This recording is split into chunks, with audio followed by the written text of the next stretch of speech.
Hi, hello. Welcome to another episode of Isaiah's Newsstand. It's your host, Isaiah Edwards. The date is February the 15th, 2024. Hopefully, this episode finds you well, in good spirits, and high hopes. As for me, I'm doing pretty good. Today was a good day. Work was work, but we got through it. I got to listen to one of the first podcasts that got me into podcasting. I'm not gonna, I can get into it a little bit. The reason I'd stopped watching or listening to this, and I'll plug them right now, Wizard and the Bruiser. It's a really nerdy podcast. Talk about all things nerddom, and they're really great. They're awesome. But I was like doing this whole deep dive when I initially got into podcasting, and they were like my first one. And I was somewhat of a completionist back then. I was like, oh, if I'm into this, I gotta listen to the whole thing. You know what I mean? I gotta listen to it from start to now. And Wizard and the Bruiser was the first one I had kind of started like that, and one of the first times where I'd realized I don't want to do this anymore. Mainly because I had held a weird grudge because they did a Street Fighter episode where they talked about Street Fighter, and then they never talked about Tekken. They like had it as such an aside at the end of the Street Fighter episode, and I took that so personally. I'm such a big Tekken fan. So years have gone by. I've listened to so many other podcasts. I'm still forever thankful for them, kind of more or less popping my cherry, getting me into this shit. I probably wouldn't even be here if I wasn't listening to them. But yeah, they finally made a Tekken episode, and I was like, hold up, stop traffic, like, let's go. Let's fucking go. So it felt good to finally, like, listen to the history of Tekken through their lens and their research, and that was very fun. Um, let's see here. I know that's not usually how I like to start off, but hey, talking about podcasting on a podcast. But Food Corner, that's usually where we're at, right? Let's take it back to terra firma. Isaiah's Newsstand, the good shit. I had burger, hot dog, fries, and it was yummy. It was good. Not really much to rave home about, but I love a meal with no misses, and I eat it all. I lick the plate clean. Let's see here. Is there anything else really to report? I feel like we're all caught up on my Joneses. I'm not as emotionally weepy today or mushy. I feel good. I feel all right. So yeah, on that note, let me do my startup, and then I will get into some news.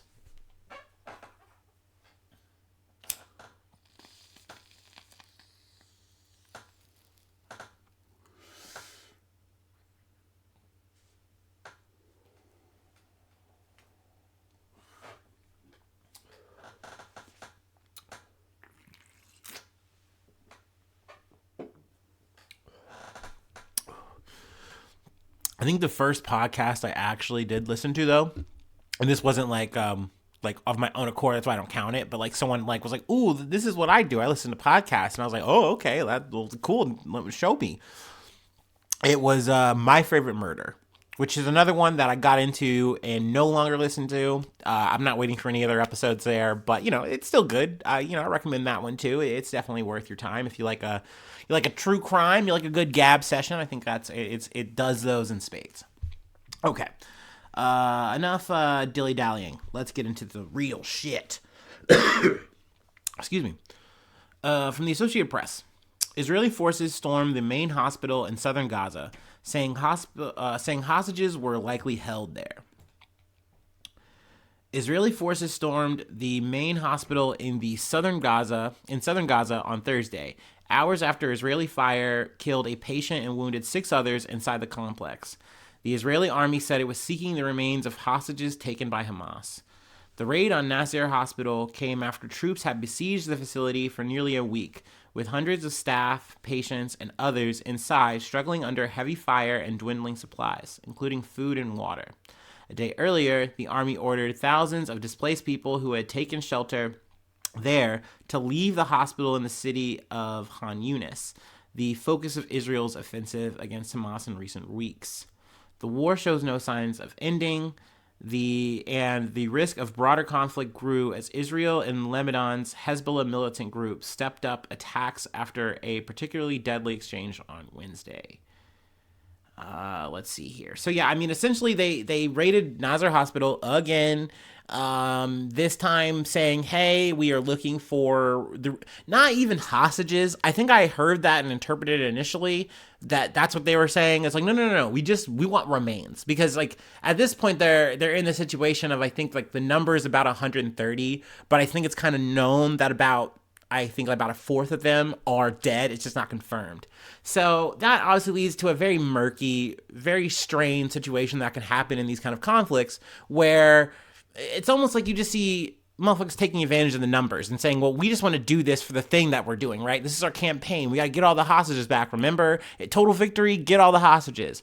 And it's like, dude, you're just wanting to fuck with people at a hospital. Like, I really just feel like that's what it is. I mean, why is it in this process that you're killing someone? That just doesn't make sense. Yet again, we're not doing arrests, things of that nature. No, it is just done. And then you have a mass evacuation of this hospital. You have people who are literally wounded, like saying, hey, I almost passed out just getting out of the door of this hospital. Now I have to walk miles to another hospital. You know what I mean? That could just as easily be attacked.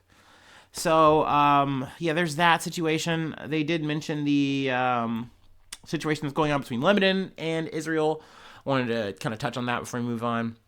Separately, Israel launched airstrikes into southern Lebanon for a second day after killing 10 civilians and 3 Hezbollah fighters on Wednesday in response to a rocket attack that killed an Israeli soldier and wounded several others. So it is just a classic like tit for tat response that Israel is want to do. They say, oh, okay, you kill one of ours, we are going to try to decimate you for the next X amount of time. So we just say we're good. So yeah, I mean, it also talks about how like, more or less, I can't even say more or less, like there's just no more hostage talks, it seems like, at least from Israel's side, they've kind of left the conversation table, the bargaining table. So, yeah, I mean, there's that. So it's sad that it seems like we're going nowhere, that the violence is just getting ratcheted up. For seemingly just more obscure, shittier reasons, if you ask me. Not to say that, the remains of hostages don't matter. That is an important thing. You deserve the right to get to bury a person and do the last rites and stuff however you want to do it or however the person wants to do it. I get that. But not at the cost of the living. Not like this. That's never gonna square for me. It's never gonna make fucking sense. But yeah, let me move on before I get, worked up. From ABC News. Plane lands safely after door falls off mid-flight. Man, we are back at it again. This is I think a smaller plane, but still, this is too much of a trend, if you ask me. A small plane carrying 2 people has landed safely after losing a door mid-flight over a public park, according to police. The incident occurred at approximately 6 p.m. on Monday when the officials at Cheektowaga Police and Fire Dispatch received a call for assistance from Buffalo International Airport in New York. Also, I gotta tell you guys, this is free plug. I'm so distracted by this Verizon Beyonce commercial playing in the background that I just had to talk about it. And also, I think Texas Hold'em is a country song, and I don't give a fuck if you disagree. I'm sorry. I'm so sorry. I actually wanted to talk about that, and I just spilled on the page. I'm not doing a Patreon for that. I just wanted to say that. Anyway, back to this fucking plane with no door. A small plane carrying 2 people reported losing a door to the plane while flying over the area of Stiegelmeyer Park in Cheektowaga. Cheektowaga. I'm so sorry. The Cheektowaga Police Department said in a statement released to the police describing the mid-air incident. The plane is reported to have landed safely. So this is good news in that regard. But man, another plane. But you know what? Hey, let's do a silver lining on silver lining. This wasn't a Boeing. I don't know what type of plane it was, but I'm very sure it was not a Boeing. You know what I mean? We're not maxing out. You feel me? So that's good. Clap it up for that. Boeing dodging a bullet. But I mean, man, another fear and concern about being in the air. God damn it. Actually, though, if I'm being real, I would rather be on a commercial flight than I'm flying with my homie or something in a little Cessna or some shit. Because I feel like that's way more dangerous. Like, sure, this pilot or whoever has like a bunch of hours, like everybody else. You got to go out and get your flying shit and get your license, all that, blah blah. But I don't know, man. There's just something too DIY homey guy about, hey man, let's just hop up on my plane and like go to blah blah. Like, I don't know. I don't think I want to do that with you. I don't want to really do that with anyone because I feel like I'm gonna be in like an airborne fucking casket just waiting to. But anyway, like I said, these guys are fine. It's time to fly. I hope I'm not spreading like weird like propaganda, don't go on a plane vibes. Like I said, it's actually safer to fly on a plane than it is to drive a car. Hey, there you go. I said that. That's what you say, right? Okay. Anyway, moving from the skies to the digital world of Romania. Anyway, from NBC News. More than 100 Romanian healthcare facilities taken offline after cyber attacks target hospitals. Scroll down here. More than 100 healthcare facilities in Romania are offline after hackers launched a ransomware attack on at least 25 hospitals, the country's cybersecurity agency said Tuesday. According to the Romanian National Cybersecurity Directorate, that's a fun, cool name. The attack started with the Petiesti pediatric hospital and quickly spread to others. An additional 79 healthcare facilities have disconnected from the internet to try to avoid the hackers. The affected facilities represent a significant portion of the country's healthcare system. According to a study last year, the researchers at multiple Romanian universities, the country has 543 hospitals nationwide. Multiple studies have shown that hospitals have a higher mortality rates when they experience downtime from ransomware attacks. That makes sense. Kind of just seems like almost matter of fact to say that. But I mean, naturally, when all your systems are down, now everyone has to like go back to the pen and paper in a situation where you almost literally cannot do that. Like there are people's records and things that are being kept tracked by computers and things of that nature, and charts and all these kind of things. It just gets thrown up in jeopardy, and like it is completely like, what's the word I'm looking for? It makes everything dire. It turns things into very much a life and death situation. It's giving Grey's Anatomy, even though I never know if I know House never did, but they definitely should have had like a malware attack episode. That'd be kind of hard. Hard as in like that would be cool. That'd be cool to see on the silver screen or whatever the screen is that you have on your TV or your phone. Let's see here. Despite some global efforts to combat them, ransomware attacks where cybercriminals infect a computer system and demand a Bitcoin payment for a promise to help unlock them are globally on the rise. Last year, victims paid their attackers a record $1 billion with a B. We definitely did cover some of them, a bit. And because like I said before, I don't have a background in any of this shit. I'm just a guy who likes podcasts, and I tend to read a bunch of news and listen to a bunch of news via podcast. So I really kind of got into just like, wow, I really want to know about cybersecurity. So I'd listen to like Darknet Diaries and things of that nature. And it really got me fascinated in because you just hear so many stories and like even just like on both sides of people who have made the ransomware, malware, whatever, and the people who then have to defend the malware, ransomware, and everyone who's kind of caught in between it. So yeah, I'm just fascinated by these things. So of course I wanted to kind of cover it.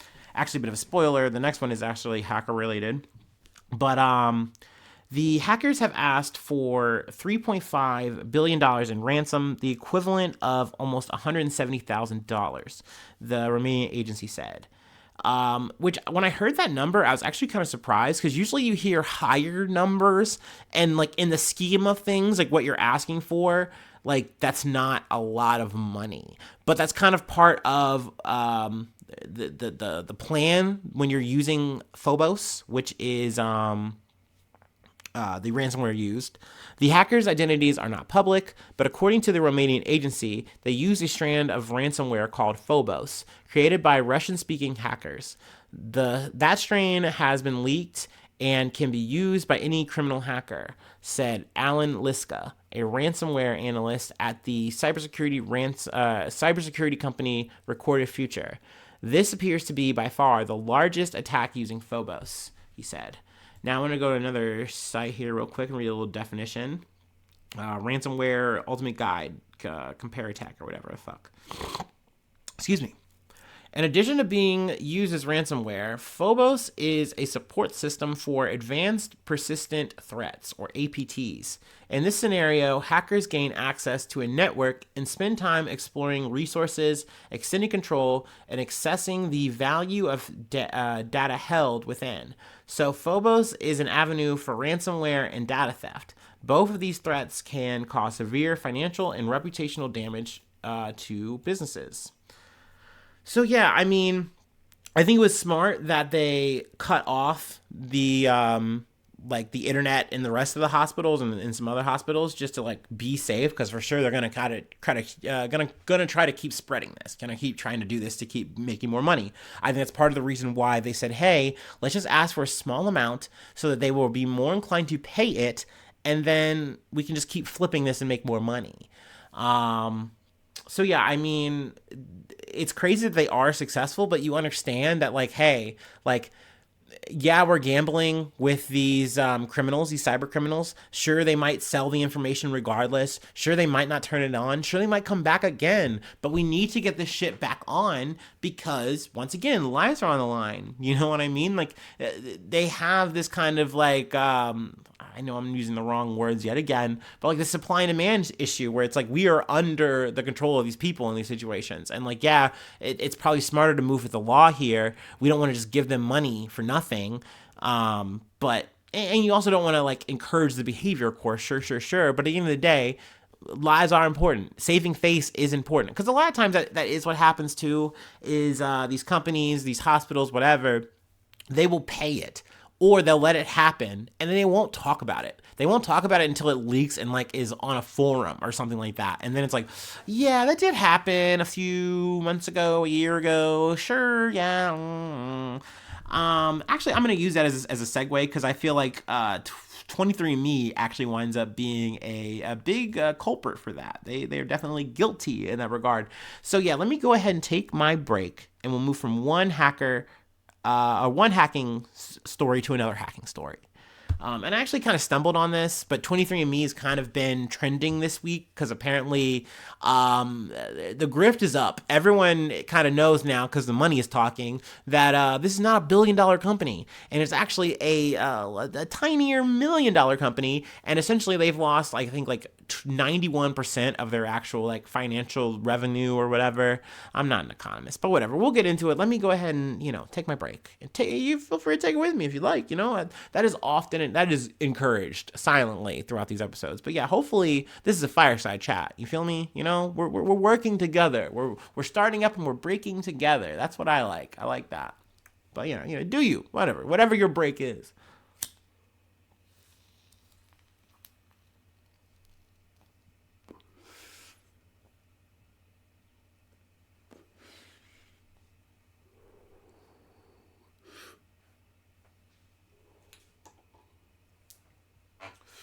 Ooh.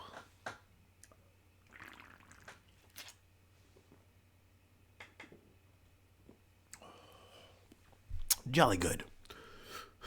Okay. From The Guardian. Hackers got nearly 7 million people's data from 23andMe. The firm blamed users in very dumb move, which I agree, but we'll get into that. Wait a second. Ooh-wee. Sorry about it. Deep breaths. Okay. 3 years ago, a man in Florida named JL decided on a whim to send a tube of his spit to the genetic testing site 23andMe in exchange for an ancestry report. Already, it's like, pause. You're not getting me to spit in a tube just so I can go back into my past. I'm cool on that.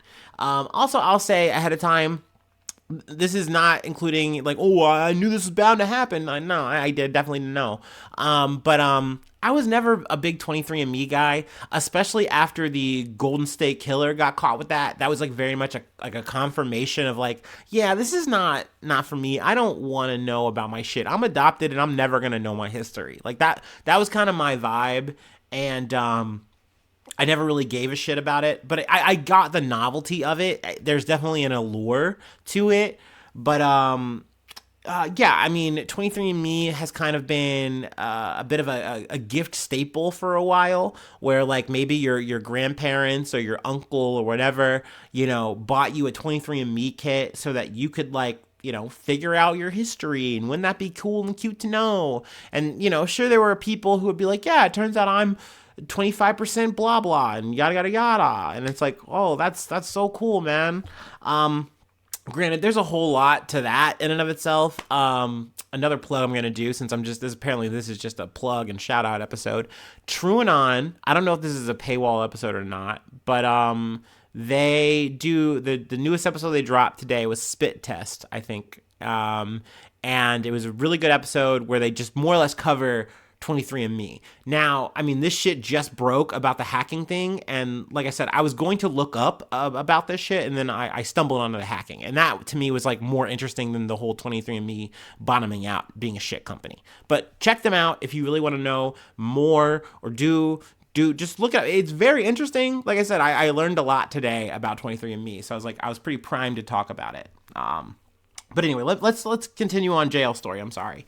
JL, like millions of other 23andMe participants before him, says he was often asked about his ethnicity and craved a deeper insight into his identity. He said he was surprised by the diversity of his test results, which showed he had some Ashkenazi Jew heritage. JL said he didn't think much about the results until he learned of a huge breach at the company that exposed the data of nearly 7 million people, about half of the company's customers, who are worse. He later, oh man, there's another burp coming. Worse, he later learned of a hacker going by the pseudonym Golem, who had offered to sell the names, addresses, and genetic heritage reportedly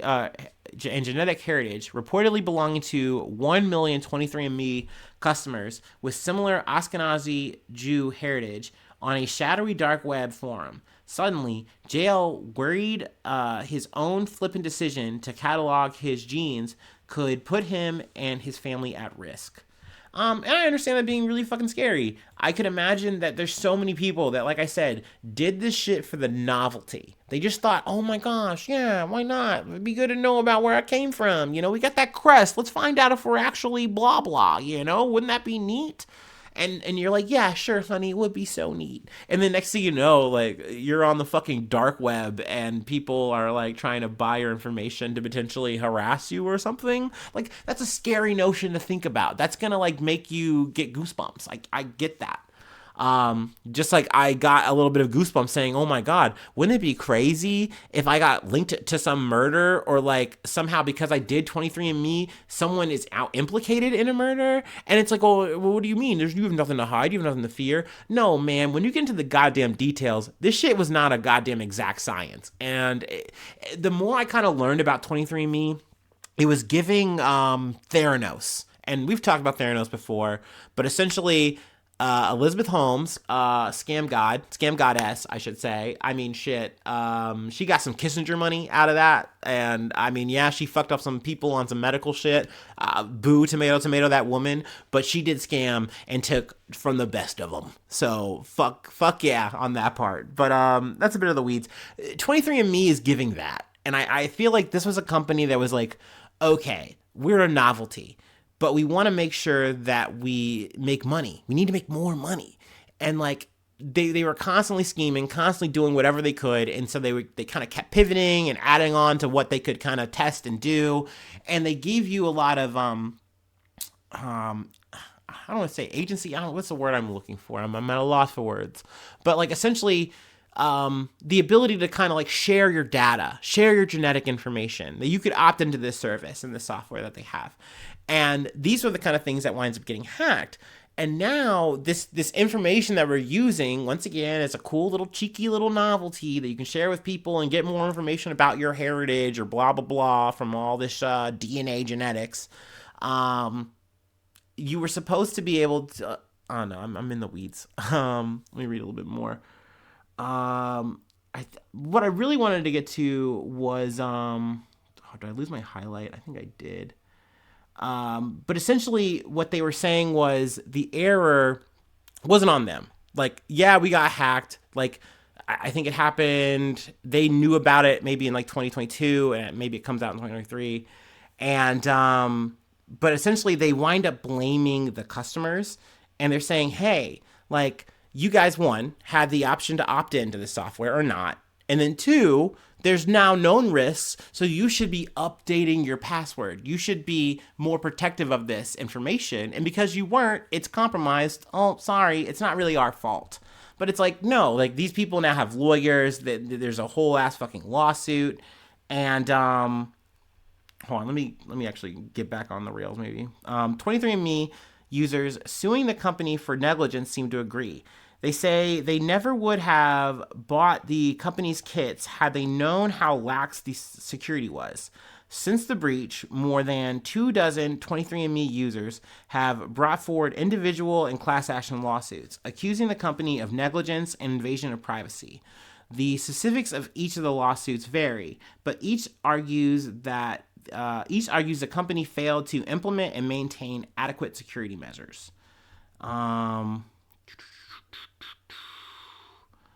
So yeah, I mean, this is one of those things where I don't know. It's definitely disappointing to see that like 23andMe was not just something that was kind of like, is this not something for me? No, but it was actually like a bad company. But yeah, I mean, I don't know if you've noticed that, but I just kind of was just hearing more and more about 23andMe, and then I landed on this whole hacking thing. And mea culpa, I know I did not cover this well, and that's a shame. Oh, I did want to get this quote in. At least let me get this in here. Actually, no, let me read this whole little thing here. The slow burning data breach scandal adds insult to injury to a company that has precipitously fallen from the highest rungs of Silicon Valley exceptionalism in the recent years. The company went public in 2021 at a value of $3.5 billion. Now it is worth roughly $300 million, a decline of 91%. 23andMe has never turned a profit in its 18-year history. That's crazy. Oh my gosh, this is making me feel old. It has been around for 18 years. Jesus Christ. It may run out of cash by 2025. In only a few short years, the company that once seemed destined to become the Google of Spit is struggling to remain on the Nasdaq in spite of co-founder, CEO, and CEO Annie Wojcicki, question mark on whether I pronounced that correctly, repeated attempts to quell investor concerns. I don't think you're going to be able to stop this fire. But yeah, I think, and I know I keep kind of circling this, and I'm ashamed of myself for missing the quote here. My bad. But like the fact that you're really gonna say that it's like it's on the people. It's like, no, dude, I'm a casual user. Like that's not fair to sit there and say, no, man, you have to have like really good cyber hygiene. Like get the fuck out of here, man. Like no, you should have better security at your company. That's my feelings on that issue. So yeah, sorry for getting all turned around. Sorry for getting all, fucked up. But feel free to read this article. It's definitely a bit long, but it is worth the read. Or I'm sure you can find a YouTube on this, find a better podcaster to tell you about it for sure. But yeah, enough of that. Let me go into my shill mode. Patreon.com/Isaiah News. If you'd like to help out, support the effort, I do shout you out at the top of the month. Plug a project if you'd like. Feel free to send me an email at isaiahnews1@gmail.com. Feel free to follow me or the podcast on the socials. And hopefully you're subscribed to the YouTube. Really helps out. I appreciate all the cool comments and the likes. And if you share it, that's also dope. Super fucking cool. And if you're not listening on YouTube, that's hunky-dory fine. You can do similar things on Spotify, Apple, wherever you're listening to. And it's much appreciated. But really, the best thing that you could do is just listen to me. I appreciate you listening to me and all my foibles. Gosh, I need you guys to know you've made it this far. Who fucking cares? You're at the end credits. This is me eating shawarma. All right, I'm upset. I fucked that up. And I'm going to be thinking about that while I cook and going, God damn it, I hope I don't do that tomorrow. But I hopefully will, Lord willing, or whoever is out there, I'll see you. I'll see you next time, and hopefully you tune in. And hopefully, I can't do it. Hopefully I see you soon for some more good news. I love you. Bye-bye. Mwah.